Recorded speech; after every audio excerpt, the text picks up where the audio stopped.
পরীক্ষার দিন মানেই যেন একটা অন্যরকম উত্তেজনার টেনশন। সকাল থেকে মনের মধ্যে একটা চাপা ভয়, কি হবে, কেমন হবে, এইসব চিন্তা ঘুরপাক খায়। গুড মর্নিং, কেমন আছো তোমরা সবাই? আশা করি বেশ ভালো আছো, আর আমিও অনেক অনেক অনেক ভালো আছি। এই আজ সকাল থেকেই একটা দৌড়ঝাঁপ শুরু হয়ে গেছে। অ্যালার্ম বাজার আগেই ঘুম ভেঙেছে। স্নান সেরে আর ভাত খেয়ে বেরিয়ে পড়েছিলাম ট্রেন ধরার জন্য, কারণ পরীক্ষার সিট পড়েছে আমার আসানসোল। সেদিন আবার এত বৃষ্টি পড়ছে আর আমি তাড়াহুড়ো করে ছাতাটাও নিয়ে যেতে ভুলে গেছিলাম। তো যাই হোক, পরীক্ষা সেন্টার থেকে বেরিয়ে মনটা বেশ হালকা লাগছিল। এবার ফিরবো বাড়ি, তাই ট্রেন ধরার জন্য যাচ্ছিলাম স্টেশন।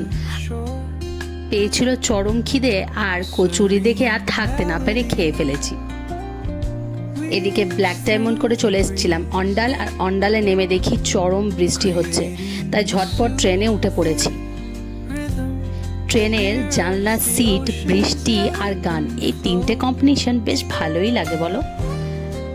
আর এই যে আমি পরীক্ষা দিয়ে একদম বিধ্বস্ত হয়ে পড়েছি। চলো, এবার তো বাড়িও পৌঁছে গেছি, আর দেখি এদিকেও ভালো রকম বৃষ্টি হয়ে গেছে। তো চলো তাহলে এখন আসি, দেখা হবে অন্য কোনো ভিডিওতে। টাটা।